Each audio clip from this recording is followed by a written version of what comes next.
Hello and welcome to episode 9 of the Category Mistake. My name is Richard Mariello, and today we're going to talk about some influential people in my life. If you've looked at my podcast on Podbean or other sites, you might see a picture of an old guy wearing glasses. His name was David Ingrassia, or is David Ingrassia. He's still here last time I knew. And he was my high school history teacher. Now, I'm not going to say that, high school history changed my life, but it kind of did. Little backstory. When I was younger, I went to public school, and in public school, I was doing good, doing on the right path. Then I got into middle school, which back then was 7th and 8th grade. 7th and 8th grade, I decided to do the opposite of what I've been doing, which was, following the rules, passing class, doing the right thing. I decided to go a little wild and crazy. So by the end of 8th grade, I had burned all my bridges. The school I was going to was not really conducive to me. And so I changed schools completely. I went to a private school that honestly I had no right going to. 2 days before the school started, I'm like, hey, I want to go there. And my parents were like, okay. At first, they just kind of let me do it. And I actually took the exam that allowed me to go to the school on the first day of school. Thankfully, I passed, and I went there, and I graduated from there. But when I went to that school, I was not exactly what you would say the good student or the right student. I was not a follower of Jesus. I was not anything, but I was going to a Christian school. Met this teacher. Kind of weird, kind of odd, kind of wonky. His name was David Ingrassia. Now, he taught history and algebra for those who, want to multitask. I did the same thing when I taught school. I taught history, science, and technology. So kind of the same idea, go over and above what you should do just because you can. Anyway, David Ingrassia, when he taught, he didn't teach in a way I was used to. Most teachers I had were very, on this date, this happened. Next page, on this date, this happened. It was very methodical the way I learned. It was very textbooky the way I learned. And instead of learning history and enjoying it and figuring out why things happened the way they did, I just was told to memorize dates, and that's it. No one ever told me or taught me. Maybe I just didn't listen well, but nobody really expressed to me why these things were important. And David Ingrassia did. He kind of gave a story behind what we were learning. First day of class, he comes in, he's like, okay, we're learning about history. I'm like, okay, so far, I got this. History, good. But then he took the word history and he broke it into 2 words. His story. And that changed, it blew my mind. It was like, okay? Just completely blew my mind. Not only was history about, things that happened from beginning to end, it turned into a story which changed the way I thought about history. There was a beginning, middle, and because of that, I was able to start putting together the events of history and why I wanted to learn about them. And then he just made simple ideas come to life.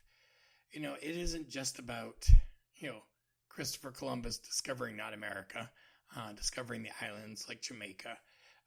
It's not just about King Ferdinand. It's not just about Adolf Hitler. It's not just about Mussolini. It's not just about Winston Churchill, the Queen, FDR, Abraham Lincoln. There are players involved in the history of these people that most textbooks didn't talk about. They didn't talk about who made these people the way they were. Instead of just going, okay, on page 736, it says, he explained the backstory to these events. And it inspired me to not just memorize dates, times, locations. It inspired me to look at the backstory of these things. And because of that, I fell in love with a subject that I hated with a fiery passion.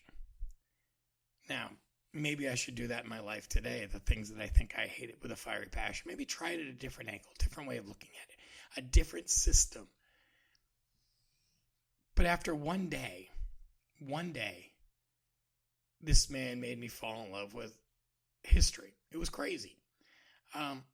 Throughout the year, he would come up with things and ways and tricks and little things to remember that just stuck in my mind. I mean, we were in the middle of an algebra class, and he gave us this equation, and it made perfect sense. And the best thing about it is when he was done with the equation, one of our students, her name was Kirsten Brown. I think she's married now. I think her last name's Snyder, but that's a different story. She said something that sticks with me today, and this was like 1989. She said, "This is too easy for my mind to comprehend." In other words, he had simplified it and made it so easy for her. She was blown away because math is hard for some people, and math was hard for her. Now I can look at an equation and my brain just goes, "Oh, it's this," and it's quick and easy and simple. I'm an oddity. I mean, I love my wife. I love my kids. A lot of them struggle with math because it doesn't come that way. And I realized in a very short amount of time, I can't teach math. I know how to do math. I can't teach it. I've tried, failed miserably. I just do shortcuts. My brain just comes up with the answer. I can't show my work. It's horrible. But Kirsten that day is like, oh my gosh. It's like, light bulb moment, and it was great. By the end of the year, we'll start with this. We dedicated our yearbook to him, of course. First year teacher, dedicated our yearbook to him. But also, they came up with a song about him. And the concept was he was not normal. He was not normal because for a lot of these kids who had gone to that school for their whole lives, K through 12, so they had been there for 8, 9 years, some of them, he was different. He wasn't just worried about curriculum. He was worried about our mental, physical, spiritual, educational well-being. He cared about not just us passing a test, but us learning to be better people. I always tell a lot of people, probably mostly my family, the good parts of me that I am today are because I was smart enough to watch and learn from this man. I've talked to him since. It's weird. I don't know if anyone else has this problem. You go and you meet a teacher that you had when you were younger and you still call them by their Mr. or Mrs. I still call him Mr. Ingrassia. It's weird to call him David. I have called him David, but it's odd. Him and his wife, beautiful people. They live in North Carolina now. But the respect I have for him is so enormous, it still feels weird to call him David Ingrassia. It's Mr. Ingrassia. My kids know him as Mr. Ingrassia. His kids are the same age as my kids, some of them. They've spent time together as adults, and yet I still call him Mr. Ingrassia. It's great. Now, it isn't just that Mr. Ingrassia / David Ingrassia taught me about history and algebra. During my time at Kennewick Christian Academy in my high school years, mostly my freshman year when I was really an outsider, I was struggling with a lot of things. I had a very broken home. My mom and stepfather were going through stupid stuff. I wasn't really a good person, and I didn't know how to be a good person. I wanted to be a good person most of the time. I wanted to be better than I was, but I didn't know how to do it. And the days where I struggled with that, I emotionally shut down. But here's what he did. He knew that physical activity, at the time basketball, even to this day when I can, basketball and activities like that repeated bouncing of the ball mentally helped me a lot. So when I was having a day, when I was having an afternoon, I was having a morning, whatever it was, and I had him for a teacher, and he could see it, which was cool. I mean, I've taught now, and I can see it sometimes with some of my students too, and maybe that's just something you pick up over the years of doing whatever you do.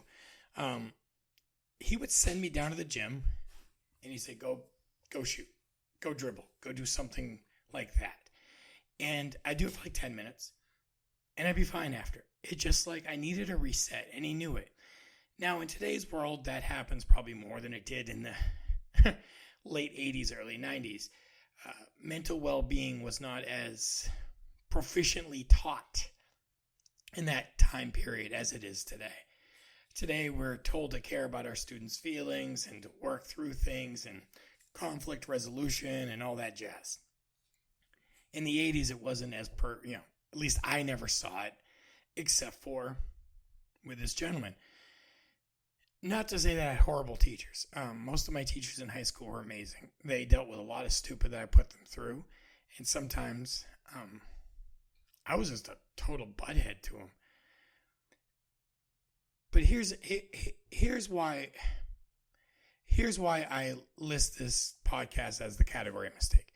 Here's why David Ingrassia is the picture of my profile for this podcast on certain websites, and hopefully all of them sooner than later once I figure out how to do it on all of them. Is this man made me feel like not different. Now, a lot of people are like, well, he made me feel special. See, I didn't want to feel special when I went to that school. I wanted to blend in and be normal. Now, the category mistake means I wasn't normal, and I was special, and I did stand out, and I was different. But before this time, where I was at in my life, I stood out. I was special with a capital S. But it was because I did all the wrong things. I was hanging with the quote-unquote wrong people. I was doing things to make myself stand out in a negative light. In 8th grade, I was in a history class, American history, and I was failing the entire year. And my history teacher, Mrs. Ronan, she came up to me with like 2 weeks left of school, basically saying, okay, so we have a final. You have to score 125 on the final to pass. Now, that's possible because you have the 100 points plus the 25 bonus points. But she's like, I don't see that happening. Now, with 2 weeks left of school, my brain was like, uh-oh. And I crammed, and I studied, and I just did everything I could, and I passed. I got 125. So I graduated with an inch to spare. But I realized at that moment, I'm doing something wrong. Then the summer came, and that summer, I did a lot of dumb things. I hung out with some people. Now, I would say they were my friends. They were people that were important to me. But they did a lot of things that were dumb, and they did it in moderation. I'm not really good at moderation. I'm 400 miles an hour till I hit a wall. And so when they had one drink, I'd have 7. If they did one thing of, smoked one joint, I'd have 5. If they took these pills, I took twice. I never could say no to more. And even to this day, I struggle with that. I always overindulge on certain things, and usually it's the things that are bad for me. I wish I could overindulge in things that are good for me. I mean, right now my overindulgence is seltzer water, which I guess is better than, Mountain Dew or Red Bull. But even then, I overindulge. I have, 60 bottles of seltzer water in my house right now, and every 2 weeks I'll probably get more. And it's just crazy. But that's just the way I am. And that summer, I went way overboard. I went so overboard. I could say I nearly died. And then in September, 2 days before Labor Day, it was a Friday night, so actually 2 days before Labor Day, I did a lot. I went way overboard. And I fell asleep for like a day. During that time, and a lot of people call me crazy, and that's fine, whatever. I like being called crazy. I had a dream.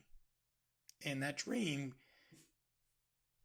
God lifted me up. He literally, I met him in the air, and he was like on a throne-ish, in a chair, whatever you want to call it. And he looked at me, and he basically said, "You're being dumb." in the nice terms. I'll make it, as PG as I can. You're being an idiot. And I'm going to give you two options. And here they are. The first option is he showed me a gymnasium with kids and students and teachers. And it said 10 years of excellence, Kennebunk Christian Academy, 1979 to 1989. Now, I've never heard of Kennebunk Christian Academy before this day. I never saw their gymnasium before this day. I didn't know any of the students before. Well, I found out later. I knew one of them, but that's because he went to public school with me. But I didn't know anyone in this dream. Not a single person. He says, you can choose this. And you have a chance to live your life the way you should. The way I want you to live it. This is the right choice. Or you can do this. And then the gym floor opened and I literally saw hell itself, I guess you could call it. Now, I didn't believe in God. I had gone to church, all that jazz, because your parents make you and all that baloney. I didn't believe in God. I didn't believe in hell. I didn't believe, whatever. The way I looked at it, hell was what I was living and whatever. But that was so real to me. I woke up and I looked in the yellow pages. It's called a phone book before Google. And I found the school and I called and I said, I need to go here. And they basically said, we start on Wednesday. It's Saturday. I'm like, but I need to go there. Well, come in with your parents. So I went in with my parents on a Monday. On Labor Day, they came and let me open up the school. Did all the paperwork. Wednesday was the first day of school. So they start with like a chapel and a mass, or a chapel, mass if you're Catholic, but a church session with all the kids come in, they're all nicely dressed and their parents are there and all that baloney, that schools do on the first day of school. And I was out of place. You knew I was out of place just because the way I looked. But after the chapel or mass, I went into the school and I took a test and I passed the test and said, okay, you can come here now. Great. I said, great, thank you. Excited. That school scared me because I didn't know anything. My whole life I'd gone to public school. I'd gone to Consolidated School, which was Kennebunkport. I went to Park Street School, which was Kennebunk, the next town over, and then Kennebunk Middle School, or Kennebunk Junior High at the time, which was Kennebunk and Kennebunkport together because those towns are sister towns, so they share everything. Okay, most people don't know one without the other. So my whole life, except for like 4 months, I'd been around the exact same kids in the exact same school system, really, with the exact same rules, same superintendent, same everything. In the end, I was going to a school that I never heard of with a bunch of people I didn't know, and I was scared to death. Now, what helped? The first day of school, I saw a friend that I knew from 4th grade on. His name was Adam McLeod, and his brother Kenny was there, and I knew them. Now, Adam and I had a weird friendship, I guess you call it friendship. From 4th grade on, his name is McLeod, M-A-C, mine's M-A-R, Mariello. Every time there was a competition, he'd always beat me. It was annoying. Drove me crazy. He always beat me in everything, and it just annoyed me. But he wasn't like, oh, I'm better, awesome scoreboard, selfie, all that garbage. He was polite about it. He was nice about it. He was the constant gentleman about it. And it used to drive me crazy because I'm like, just gloat. Be the worst person so I can hate you. Couldn't hate him. Horrible. Couldn't hate him. I tried so much. I couldn't hate him. Then went into high school and I'm like, oh my God, I'm going to lose to this guy again. For the next 4 years, I'm losing to this guy. Great. That's what I needed to do, is lose to him again. But again, when I met him, when I got to see him there, he's like, oh my God, you're here. Amazing. Great. He was actually excited about seeing me. And at first I thought it was a facade, a fake, just trying to be nice. But it wasn't. He was a pleasant young person, and he's a pleasant older person now. But the school had people of all different, happiness, joy, anger. It was like a public school, but without the profanity, to the point. but it also was more of a close-knit family. My graduating class was 6 people. A little easier to know 6 people than 125 people. But here's the thing. My second day of school, a guy that later on turned to be, I call him a brother. He was big, he was strong, he was scary. He saw the struggle I was having with being, calm. And he literally threatened me and said, you got to stop this or I'm going to kill you. And I believed him. That person wasn't being a bully, as we'd call it today. He was trying to snap me into a reality that I needed to know. So that first year of school, I met all these people. Some of them I knew, some of them I didn't know. And all these people genuinely cared about who I was. Not my parents, not my siblings, not my family. They cared about me. It wasn't because other than 2 people, none of them knew me. All of them thought, when I was K through 8, everyone called me Dickie. I hated it just because I did. When I went to KC, I changed my name to Richard, which is what my name really is. But that's what I had people call me, and it was like fascinating. People actually called me the name I wanted them to call me. And it was like, I cut my hair, I changed my clothes, I changed the way I talked, the amount of attitude I gave when I talked. I changed a lot of things because I wanted to be a person that could be respected in the world. And that was difficult for me at first, but then it got easier and easier. Now let's bring this back to David Ingrassia, the man who I'm really talking about today. I think David Ingrassia saw me struggling to find who I was. And he used to tell us and teach us about, oxymorons and category mistakes. And how, there's things in this world that just don't make sense. When the old, they broke the mold idea. And he looked and he talked to me like I was an individual. I wasn't just a student. I was a person. And he explained to me how I was different than a lot of the kids there because a lot of these kids went to that school because their parents told them they needed to, or their parents said they needed to, or their parents said, you're going, or their parents were on the board, or the parents went to the church that was linked to the school, or their children's church, sponsored them, or 90% of the students, probably more than that, had no choice. I had a choice. I wanted to go there. I needed to go there. I thrived to go there. And he saw that and he's like, these kids don't know. Most of these kids don't know what you have done and what you've been through.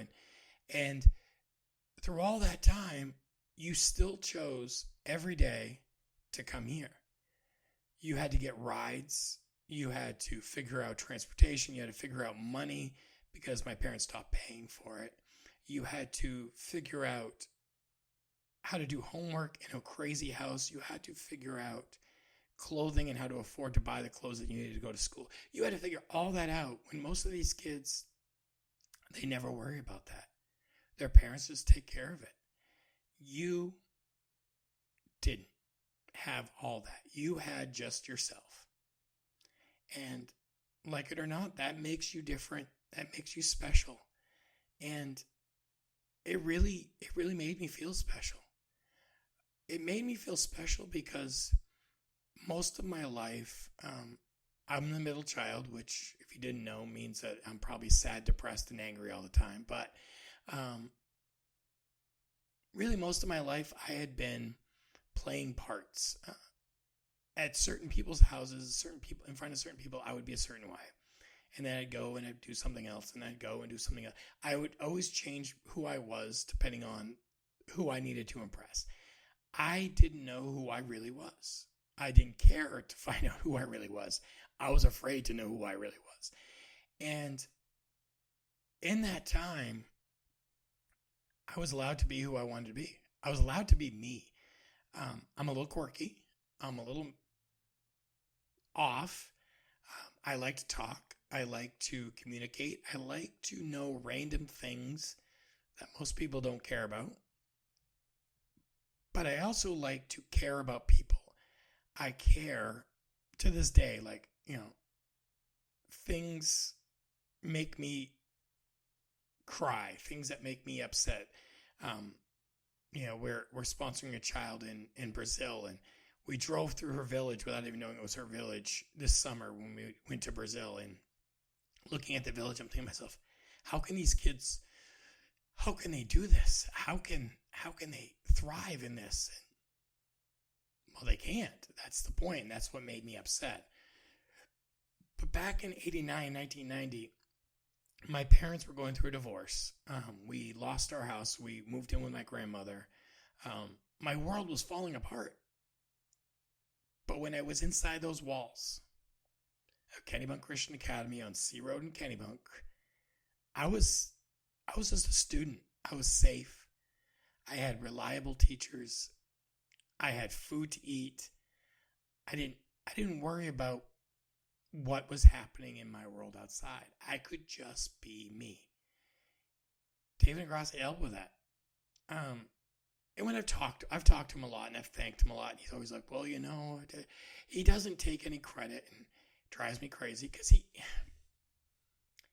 we had a science teacher, of course. We had a history teacher, English teacher, a Bible teacher, all these different teachers. And all of them worked really hard. And being a teacher myself now, it's hard. It's hard. You have to be a special type of crazy to be a teacher. You do. You have to be. To be a good teacher, you have to be a special type of crazy. But this man, he didn't just make me feel special. He made everyone he taught feel special. I can talk to kids I graduated with, kids that were only there for 1 year, and they still remember this man. This is 1989. This is like 32 years ago. They still remember him. 32 years later, they still remember him. And over those 32 years, I'll reach out once in a while. We'll just start talking, and I'll be like, oh, I got to see David. I went down to North Carolina, got to see David. They're like, who's David? Oh, Mr. Ingrassia. Oh, how's him and Mrs. Ingrassia? I'm like, we're 40 guys. We can say David and Gina. No, I can't. It still sounds weird. But this man, when I saw him last, it was last year. What I've realized, actually it was 2 years ago, what I realized is even today he inspires me. When I went down and talked to him, we spent the day together, me, my wife, and him, and then I went and saw him again by myself a little bit while I was down there visiting my grandson. He said something crazy to me. He says, you inspire me, and I'm taken aback, floored, whatever you want to say, by this statement, because he's like, you inspire me. The day he's like, at my funeral, I want you to talk at it. And I'm going to myself, what? And he's like, Gina, just make sure. And I said, why? He's like, because your story is why I do what I do. The way you've lived your life is all, as a teacher, I wanted for you. As a human being, that's what I wanted for you. You're doing everything and more than I could have ever hoped for when I met you all those years ago. And it's crazy to think that at that time, in 1989, he thought I could be something. Because, in 1989, I didn't think I was anything. I was, first I went to the school to avoid death, and then I got addicted to it, and like everything, I went all the way in. But